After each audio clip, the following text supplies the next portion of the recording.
City of Stevens Point Public Policy and General Government Meeting, recorded June 12, 2023. And Public Policy and General Government is 6:13 p.m. All right, and clerk, would you please call the roll? Fischler. Here. Kiemer. Here. Plassance. Here. Kneebone. Here. Lang. Here. All right. All right, item number 2A. It looks like we have the Class A beer and liquor license for Westside Mobile at 232 West Clark Street. And let's see, we can take these all together, right, Mayor? A through E? Okay. All right. So it looks like item B is Class A beer and liquor license renewal for Westside Mobile at 232 West Clark Street, Stevens Point, for a period beginning July 1st, 2023. And item C is Class B beer license renewal for Bow Wow Meow Boutique at 3449 Church Street, beginning July 1st, 2023. And item D is Class B beer, Class C wine license, Forever, beginning at Forever 21 at 5509 Highway 10 East, Stevens Point, for a license period beginning July 1st, 2023. And item E is the Class B beer and liquor license renewal for two items here. Crate Portage County at 1300 Maria Drive, Stevens Point, for renewal beginning July 1st, 2023. And then also for the Cabin at 1338 2nd Street, Stevens Point, for a period beginning July 1st, 2023. It looks like there's a third item for the Outfit at 804 Main Street, Stevens Point, for a license period beginning July 1st, 2023. Is there a motion for items A through E? I'll make a motion to approve the license list of Alder A Keener, through E. Is there a second? No second. Okay. Alder Plassance. All right, all those in favor of Do you have any approval? question? A quick question on Oh, this. sure. Last month, we had Bow Wow Meow, and we approved some liquor license then. What is this regarding? This is the renewal. This is a renewal. Yeah, I know. All right, 2 months. thank you. 2 months.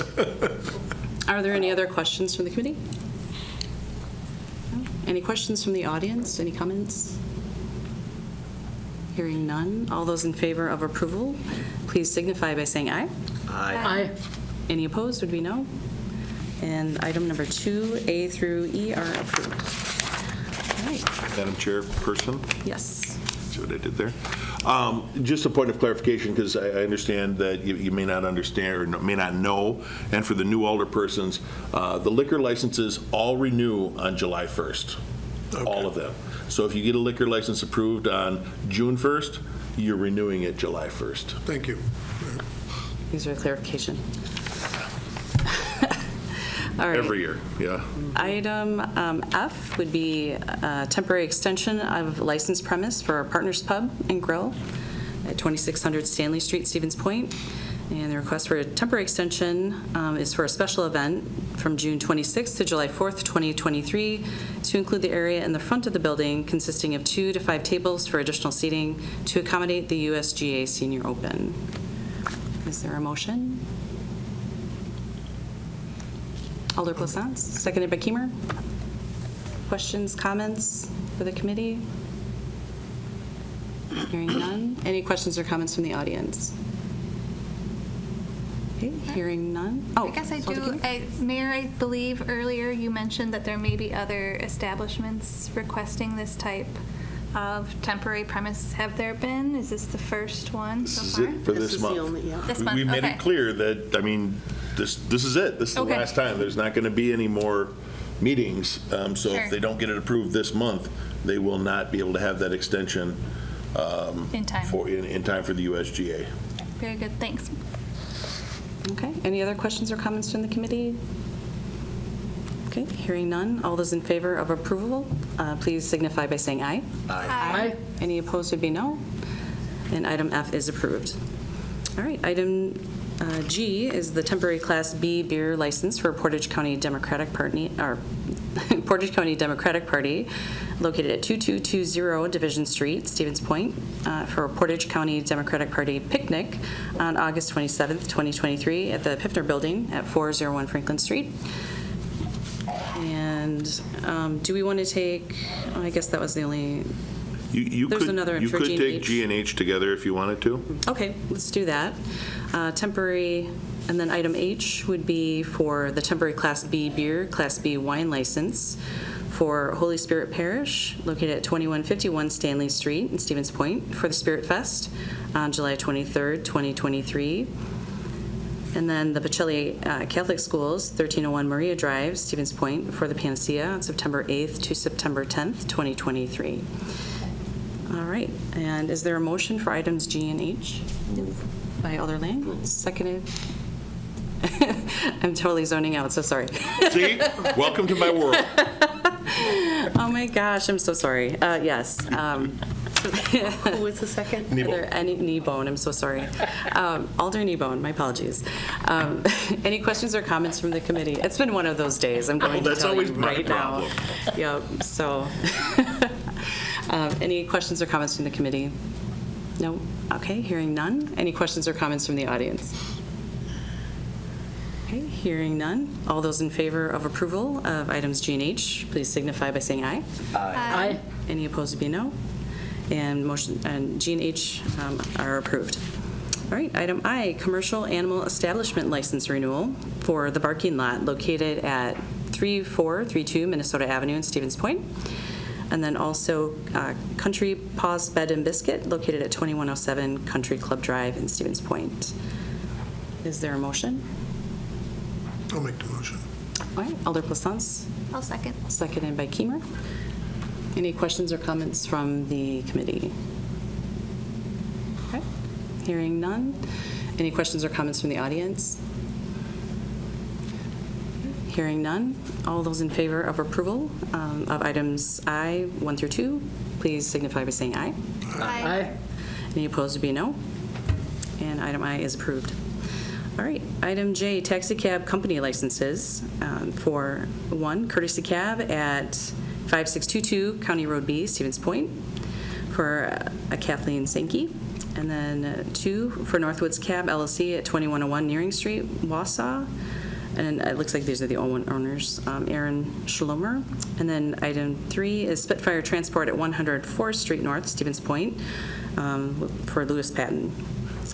If you wanted to, you could take the driver drivers licenses too. Okay, and item K are the licenses for the taxi cab drivers. And one would be Mary Kallela at 401 Hoover Avenue in Plover, and this would be for Courtesy Cab. Item number 2 is for Janice Dyer at 420 Sherman Avenue, Stevens Point, also for Courtesy Cab. And then item 3 is Bruce Fletcher at 5622 County Road B, Stevens Point, for Courtesy Cab.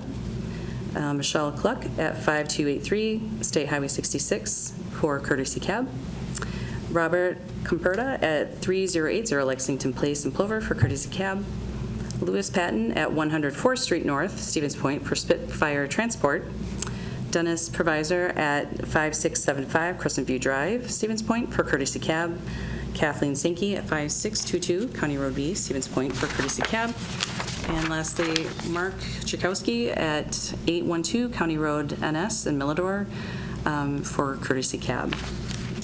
Although, let's see, is there a motion? Move to approve. Okay. Motion by Lang, second.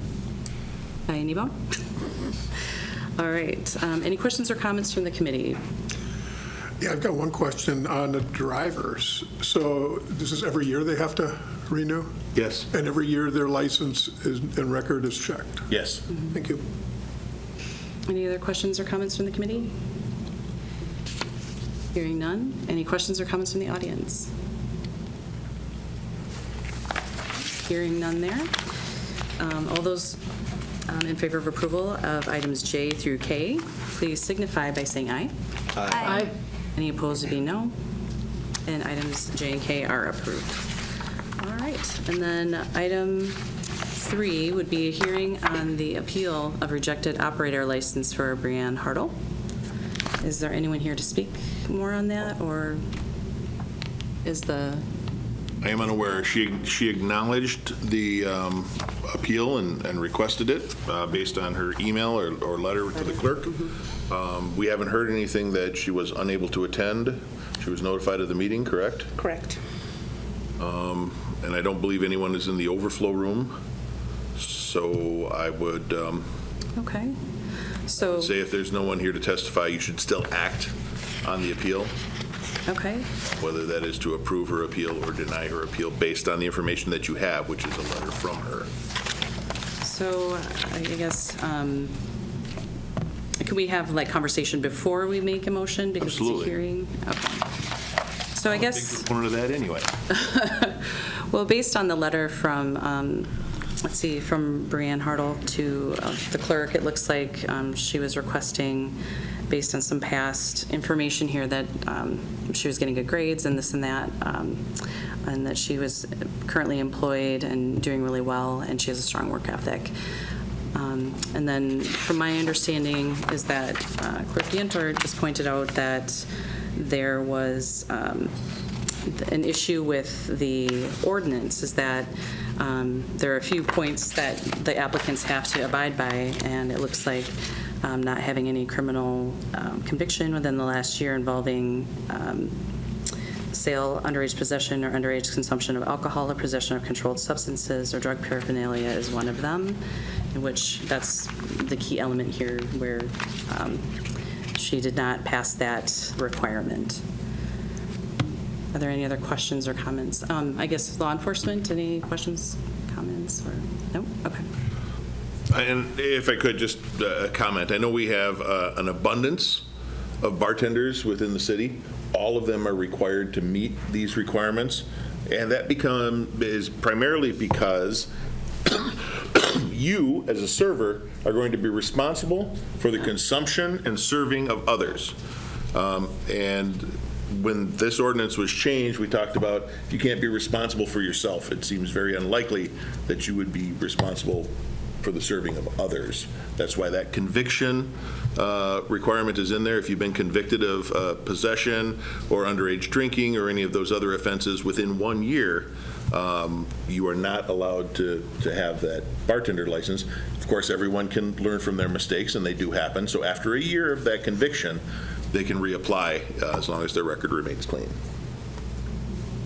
I'll just add, after looking at her record, I would uphold the denial, and her conviction date was October 4th of '22, so a couple months, and she can reapply again, and that year will have passed. So that would be my recommendation. Okay, that's a good point. Thank you. Yes, Alder Neal. I had a chat with Clerk Yantor just before we started, and the individual can still work as a bartender as long as there is a licensed bartender present. So it's not like her livelihood is going to be denied for those months. If this was maybe September, but I agree with Chief Williams. I think I will make a motion to deny the appeal. Okay, motion to deny. Is there a second? I'll second it. Seconded by Lang. I also agree. I think it's not fair to those applicants who have abided by, doing the right thing and not making sure that they don't have any convictions, that would set the wrong precedent going forward if we were to approve this, that we're pretty lax about it. So I'm okay with the denial as well. So anybody else? Any other comments, questions? I guess I would just encourage Brianne to meet with law enforcement in 4 months and to please apply again. Okay. All right, any questions or comments from the audience? Yes. Sean Morrow, I'm the alderperson for Area 11, sorry. I wish Ms. Hartel would have, Ms. Hartel would have been here. I know with what I saw on CCAP, these were ordinance violations, but I also saw that she had not paid her fines. And if she is listening to this, I wish when she does reapply, she completely takes care of this. I know in this day and age as well, but folks make mistakes. There wouldn't be a lot of us here if we would look back and see some of the stupid things that we've all done in our past. Mm-hmm. But I wish it hard until it does take care of this, pay off our fines and so on, and learn from this experience. Thank you. Thank you. Anyone else in the audience, questions or comments? Hearing none? I guess I Yes. do have one last clarifying question. It did mention in the application information that all fines did need to be paid, but that was for Portage County. If her violations are outside Portage County, do those need to be paid prior to her application? I believe it was Eau Claire County or another. Yeah, we usually, it's typically this area, because sometimes we don't always know other, but if it's under CCAP, we can. Verify. Yeah. Okay, thank you. Okay, any other questions or comments from the committee? Okay, hearing none. All in favor of denial, please signify by saying aye. Aye. Aye. Any opposed to be no? Okay, and that has been denied. And then item number, let's see, sorry. The request to hold event street closings. Let's see here. The first one would be the 39th Annual Riverfront Rendezvous on June 30th, July 1st, July 2nd of 2023. This is a reoccurring event. Are there any concerns from law enforcement about this particular event? No? There are none. All right. All right. And then can we take these together except Yes, for the... you can take A through F together. Okay, even the new event. All right. And then it's the Democratic Party picnic on August 27th, 2023, which is also a reoccurring event. Any concerns from the law enforcement? No. Nope. Okay. And then item C, Dzinski Downtown on September 16th, 2023. This is also a reoccurring event. Dojinki. Dojinki, oh, sorry, my It's apologies. a tough one. Dojinki. It is a tough It's one. D-O-Z-Y, and I... Well, yeah, just like it's spelled, right? All right, and that is also a reoccurring event. Any concerns from law enforcement? Okay. I guess, are there any concerns with law enforcement at any of these events? There is not. Okay. And then we have KI Mobility Company Picnic on August 17th, 2024, also a reoccurring event. Item E is the request for street closure for the 4th of July Parade on July 4th, 2023. And then lastly, request for street closure for the 43rd United States Senior Open Championship on June 26th through July 2nd, 2023, and the such anticipated event. Is there a motion? I'll make a motion to approve. Is there a second? Second. Seconded by Plassance. Questions or comments from the committee? Nobody can say there's nothing to do in Point. Very true. Any other questions or comments? Okay. Any questions or comments from the public? Hearing none. All those in favor of approval for item 4, please signify by saying aye. Aye. Any opposed to be no? And item 4, A through F, have been approved. Okay, and then item 5 is the ordinance creating closed hours for the public square. Mayor, do you have any comments about this? We have an amendment, first off. amendment. That was pointed out by Alderperson Lang. Oh, it says ordinance, yeah, in the packet.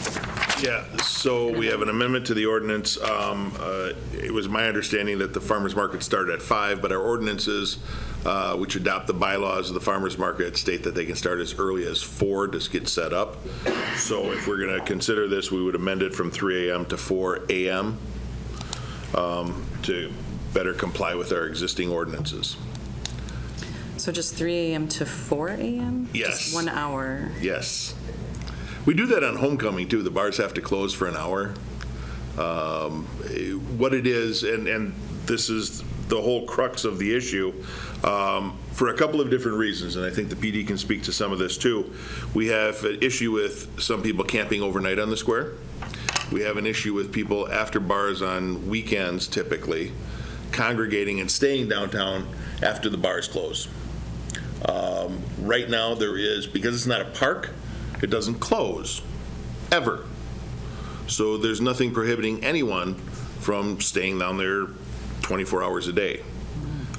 As a tool that law enforcement can use, should they need to, we're looking at closing the square, which then would allow law enforcement to move people along at 3 a.m. after bars, or if people have an intention of sleeping there overnight and camping, which is already prohibited in the city, It gives them one more tool to put in their toolbox to use as enforcement. Okay. Is there a motion? I don't think, there's no motion yet, just, is it discussion before a motion at this point, or do you have to make a motion? Robert's rules say you need a motion. However, I'm a big proponent of talking about it because I can't understand how you know what you want before you talk about it. So unless the city attorney comes in here and smacks my hand with a ruler, I would say discussion is allowed before a motion. Well, I suppose we should just stay consistent, so I guess, is there a motion by anyone on the committee at this point? I will move to approve Is it the closing between the hours of 3 a.m. and 4 a.m., as mentioned. I'm just questioning, point of clarity. Are we approving the amendment, or are we approving it as? So Alderperson Kneebone just motioned to approve the ordinance amendment from 3 a.m. to 4 a.m. So the amendment was included in her motion. Is there a second? That comes with being there for how I many years? would second that motion. Second that amendment. amended to. Okay. Discussion? I guess I have a question, like, does 1 hour really matter to law enforcement? I mean, is that going to be super helpful in this case? I mean, not to put you on the spot, Chief, but just wondering, I mean, is it, do you foresee that being super helpful? Well, as the mayor said, I think it gives us a tool or an opportunity if we need to move someone on, that we have, that ability to do that. Okay. So.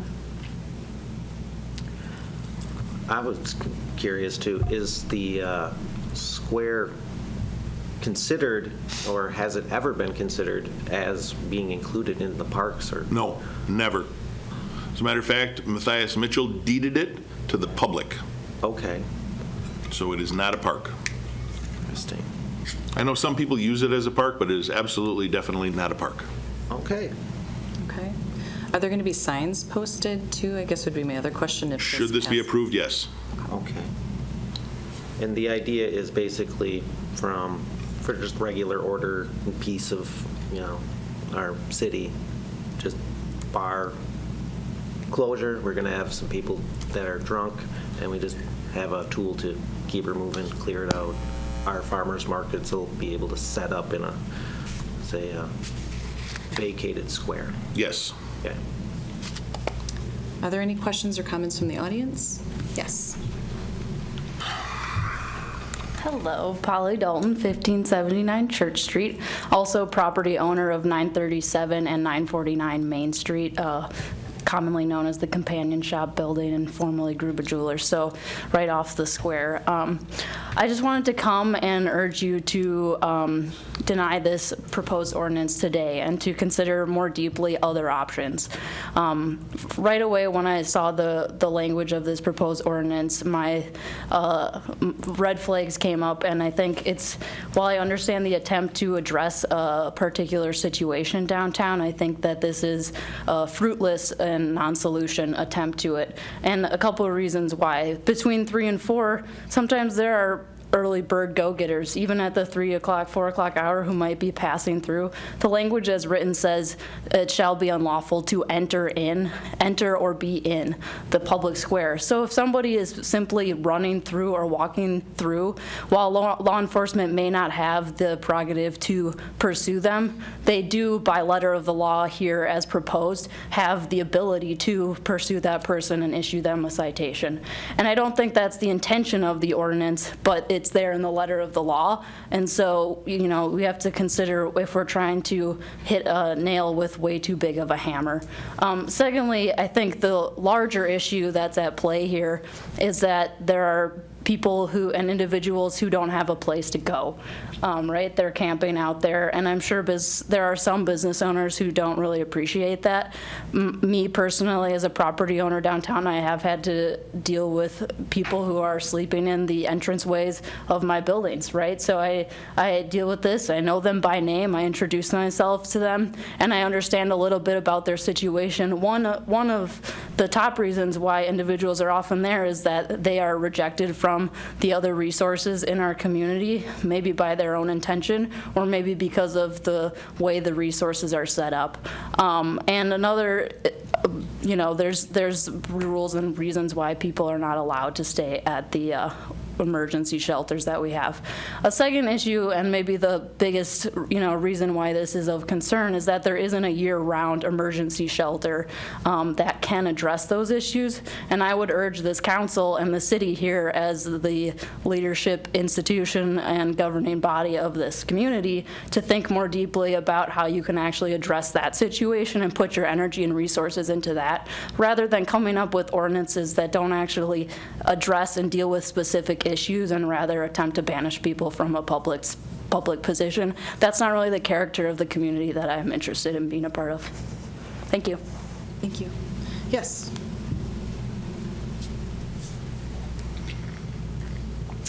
Hello, everyone.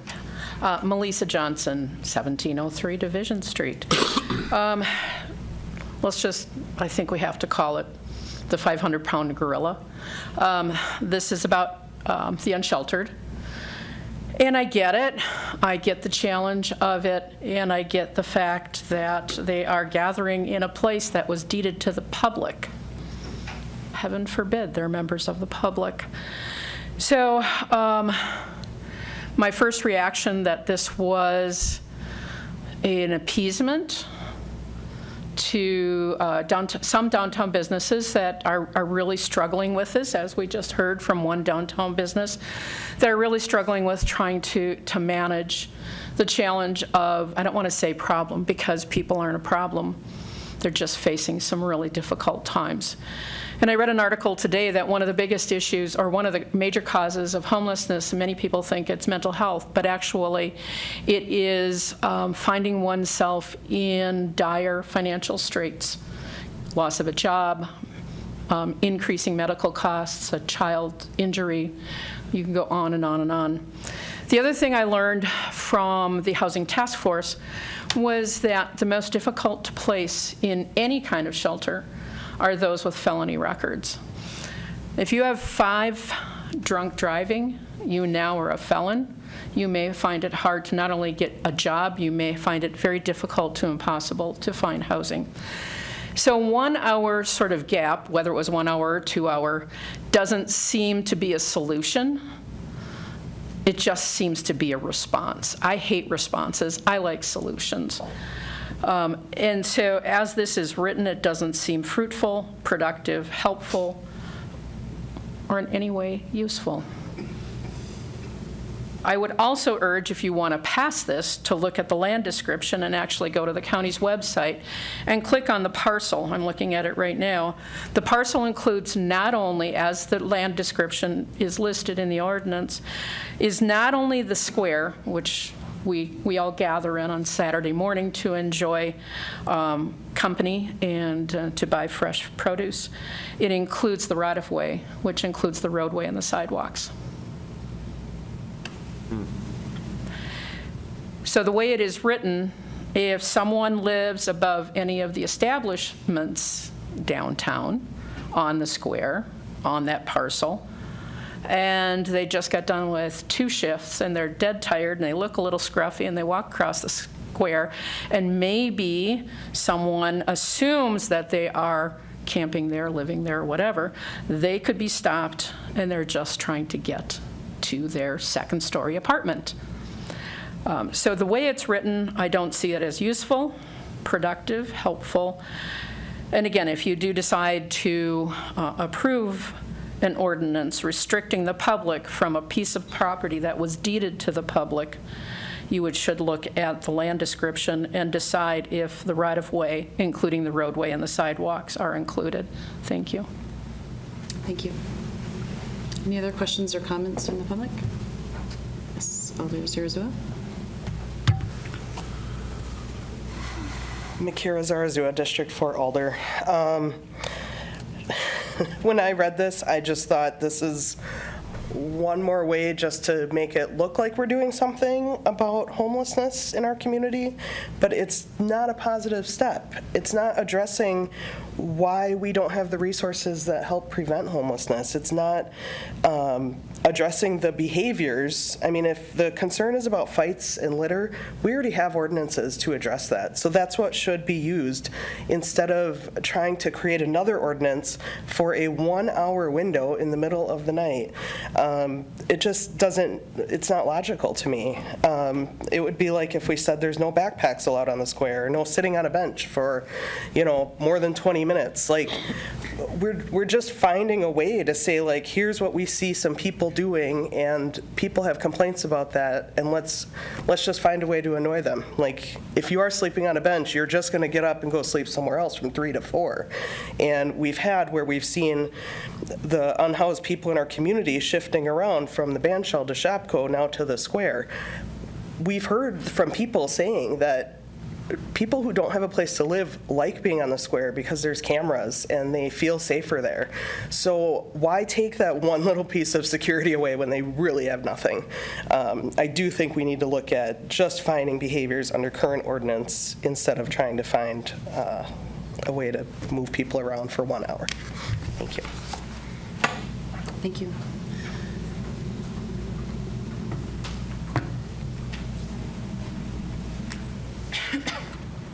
Allison Bird, District 5 Alder. Yeah, I pretty much just want to echo what everybody else already said. I think this is kind of crazy. Couldn't believe it myself when I read it. It's like we're already taking a very, like, obviously, what's the word I'm looking for? Like, we're already taking a very, like, underserved population and gonna fine them, like, and they wouldn't even, with what money? Like, they already don't really, like, have anything. So there is no fines? There's no money? No, there's a fine, but the purpose is to actually be able to remove people. Yeah. I don't know. I think everyone before me said it a lot better than I could, so I just want to kind of like ditto all that. Thanks. Thank you. Sean Marr, I'm the alderperson for District 11. Having worked with the resources here in that town, I know that the warming shelter takes anybody and everybody. Felons, sex offenders, folks with mental health problems, everybody. That's a really great resource that we have here. Salvation Army as well takes felons as well. When I worked for the Department of Corrections here, we worked very closely with the Salvation Army. A lot to help house our folks, and they also have caseworkers there who also help folks find places to also work. I mean, we have a lot of resources here. I mean, I see what this ordinance is trying to end up doing. I think the way it's worded is not really the best. If there's like something in there to like maybe allow folks to set up for the farmers market, that might be something that would be helpful as well. But the resources that we have here are just immense. And I mean, could more be done? Yes. What that is, I'm not really sure.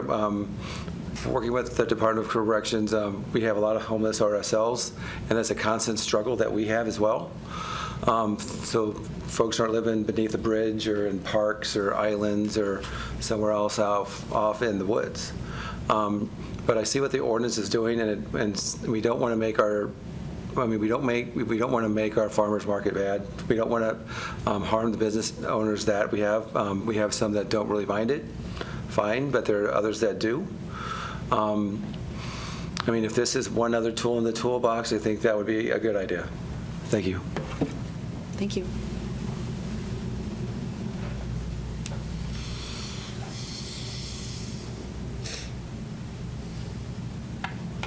Mark Christensen, District 1, Alder of that district that we're looking at being impacted. The unsheltered's definitely an issue. It's a challenge. I think Lisa used a good term. It is a challenge. I've had a chance to participate in a number of meetings. There are things being looked at. There are, I think, measures that could be taken and should be taken in order to help improve that situation. I think the intent of this is good. I think the implementation, I'm not sure that it's going to really have a meaningful impact. I think it would just be a daily disruption for them. They'd be gone for an hour and then be right back.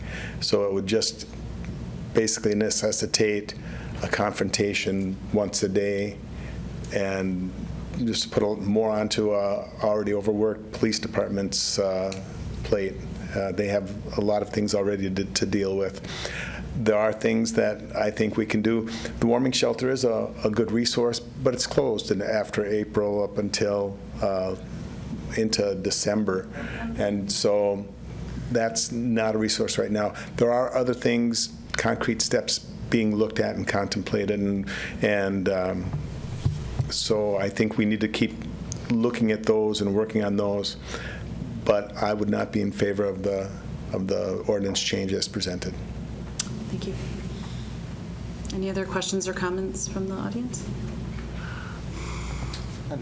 Danny Rohusky, 1601 Main Street, District 1. I'm on the board of the Hunger and Poverty Prevention Partnership, so my take on reading this is going to be more geared towards the campers and not so much the weekend after bar crowd. I don't really have any perspective on that, but so my concern with this is the kind of what's already been said. It's the taking a symptom of a larger problem and trying to patch it quickly. Also, if there are policies in place or ordinances in place to prevent camping overnight, then this seems like, at least from the camping perspective, needless. I also think that in terms of hunger and poverty in our community, from the organizations that I've worked with or that we help collaborate communication with, it's much worse than pandemic and pre-pandemic levels. And it's visually, it's obvious.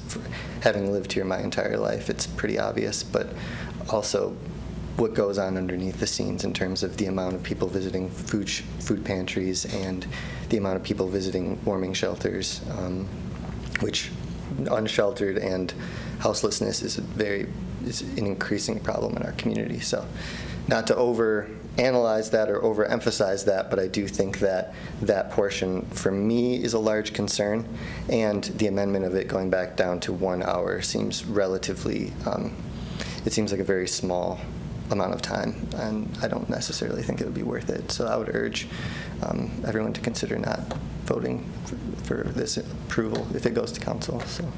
Okay, thank you. Are there any other questions or comments from the audience? Hearing none. It's back to the committee. Yes, Alder Newbaum. Ordinance 24.40 on loitering and unlawful assemblies. I think this is redundant.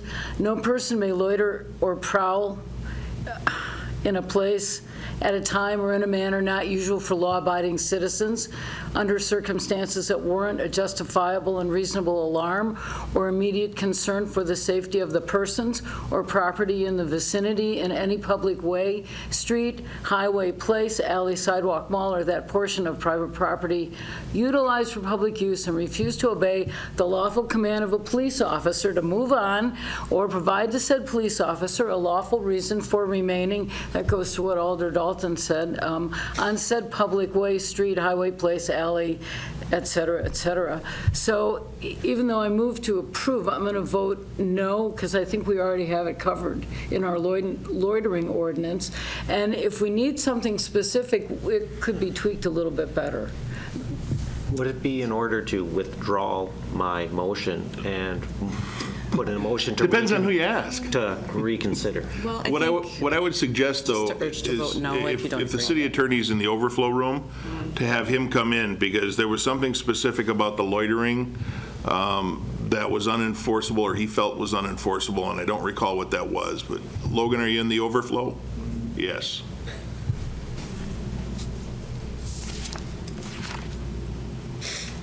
Yes.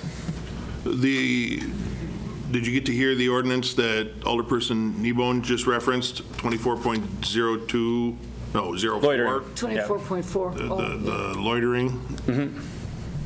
There was something along there that you had mentioned that loitering was more subjective or more of a legal gray area, and I don't recall what that was.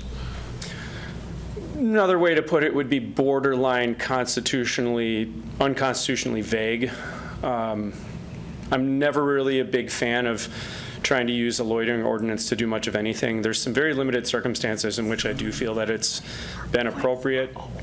You know, for instance, like some people might have noticed that there's some signs that went up a couple years ago in the Shopko parking lot area, specifically saying, you know, no loitering, that sort of thing.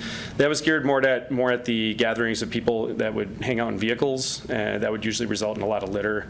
People dropping fast food containers and stuff out of the, you know, truck window and then taking off, and just, you know, kind of general noise and that sort of thing. In which case you look at it, it's like, okay, you know, you read the specifics of the ordinance. You know, we have there's this pattern of behavior of hanging out there that does result in littering, which is, you know, another type of actual offense, or results in some sort of noise violation or something like that.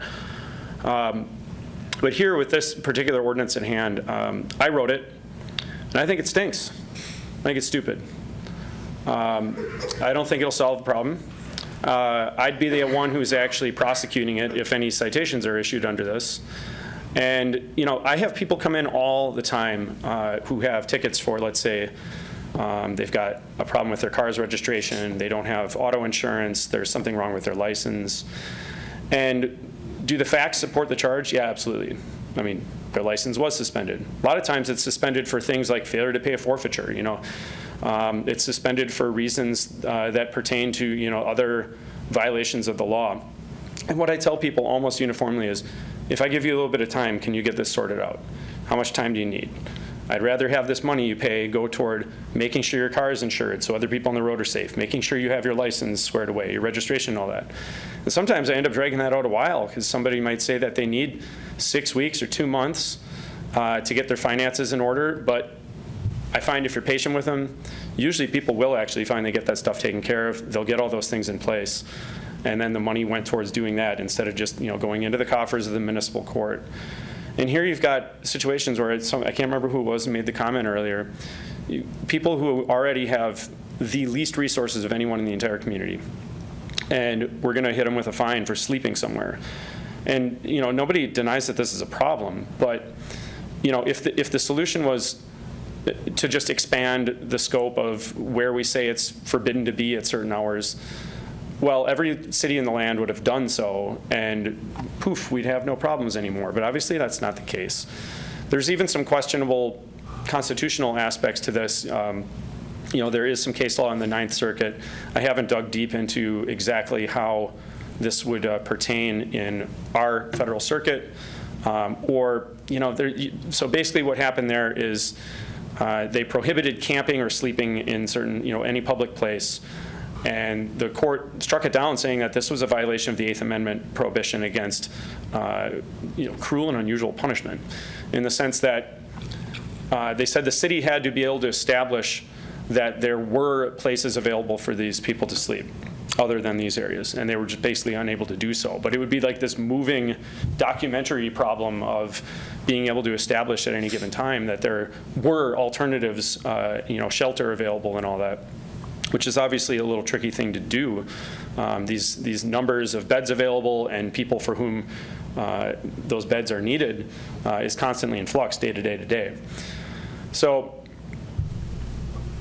it's my duty to draft ordinances. I put it together. It's my duty to enforce them. If this is passed and tickets are written, I will address them.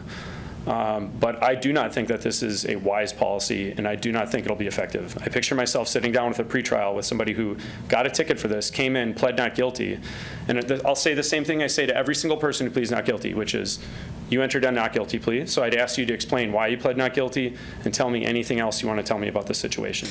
And I can't imagine what types of things I might hear from a person in that situation, which is going to be, well, I don't have anywhere else to go. I asked the officer where I could go, and they said, not here. And, you know, and then probably that person moves on that night. Maybe they move on the next night. Maybe they move on the next night. Probably what's going to happen is the second time that same person is caught down there, the officer is going to feel more pressure to write a ticket that time. And eventually it's going to give and there's going to be a ticket issued. And nobody's going to be the better for it. And this problem is not going to go away. Now, would you still like me to address the parliamentary issue here? Yeah, because that's the next one. I would encourage you to just take a vote on it, and if you'd like to withdraw your motion, you can just vote no. Seems easiest. There you have it. Any other questions or comments from the committee? No? Okay, so any other questions or comments from the audience? Okay. So if you are in favor of supporting this ordinance amendment, you would vote, anyone who's in favor of supporting this, they would say aye. Okay. Anyone opposed would be no? No. No.